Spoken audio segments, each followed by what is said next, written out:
Islamic law for a Muslim to have any friend who is not a Muslim. So you may think they're your best friends, but what are they doing? They are allowed to befriend anyone to gain an advantage over them.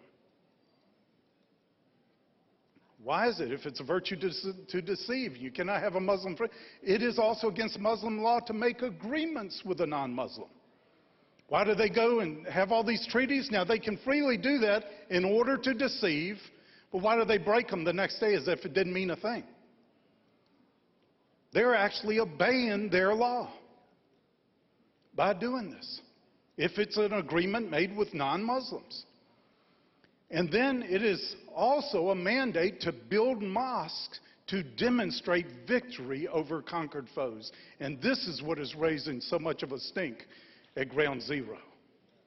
It's why they built a mosque on the Dome of the Rock in Jerusalem. They wanted to build it on the very foundation of where the Temple of Solomon was. And this is a mandate in Islam to build a mosque, and they claim so much territory around every mosque. That is their conquered territory. It's their territory. They're claiming, listen, if they built that mosque where they're trying to build it, in Manhattan, they would be claiming Ground Zero as conquered territory.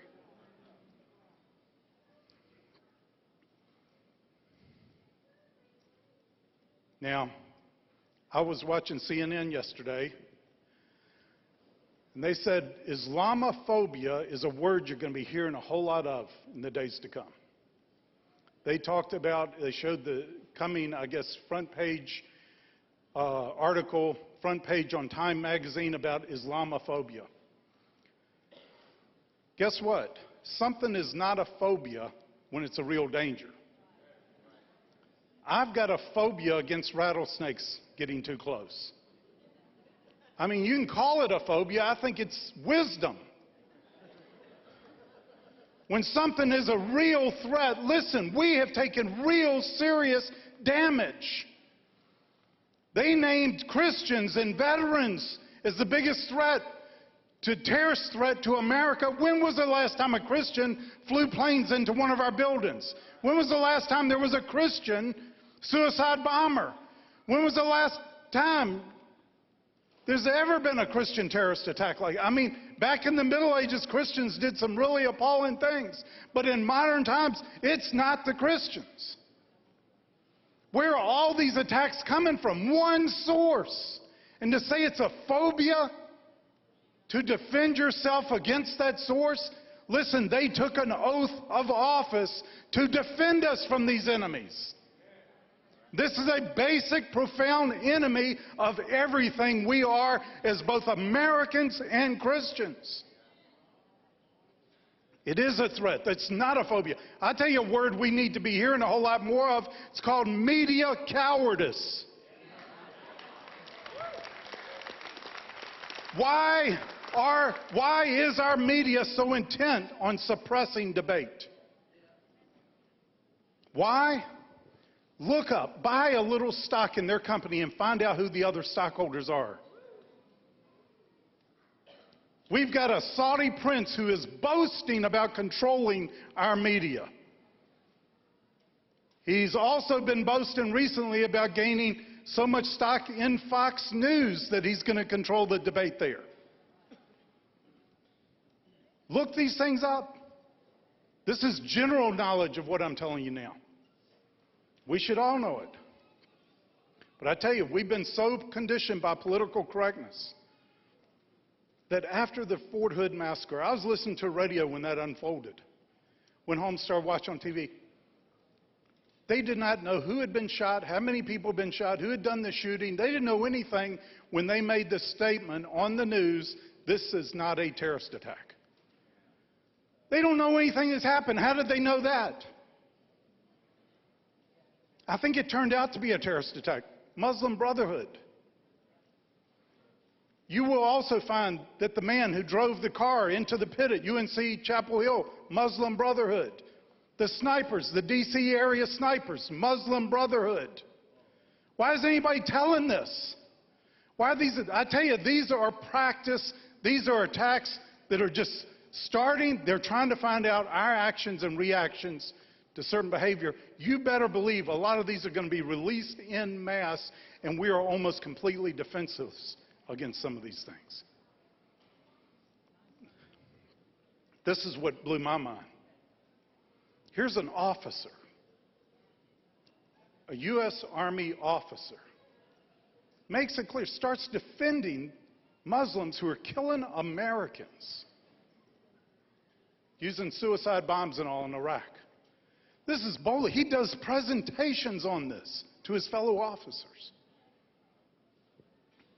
I mean, it was loud and clear. He is sworn. Every officer of our military, our police, our government officers swear an oath to defend us, to defend the Constitution of America from enemies both foreign and domestic. He killed 13 soldiers, wounded 40 more. And our U.S. Army Chief of Staff actually said he was more concerned about the wounding of diversity.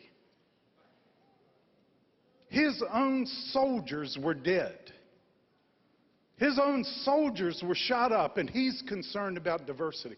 Listen, I appreciate diversity. I so appreciate what our U.S. military has done to battle and fight the good fight against some of the ultimate strongholds of racism and all these other things. But listen, we got something really perverted here. If you don't have the right to live, you don't have any of your other basic rights either. His own faithful soldiers were lying dead. Now, one of the great battles in the book of Revelation is against Mystery Babylon. The Tower of Babel, Mystery Babylon in the book of Revelation, emerges out of the Tower of Babel where men's languages were scattered, where men's languages were confused.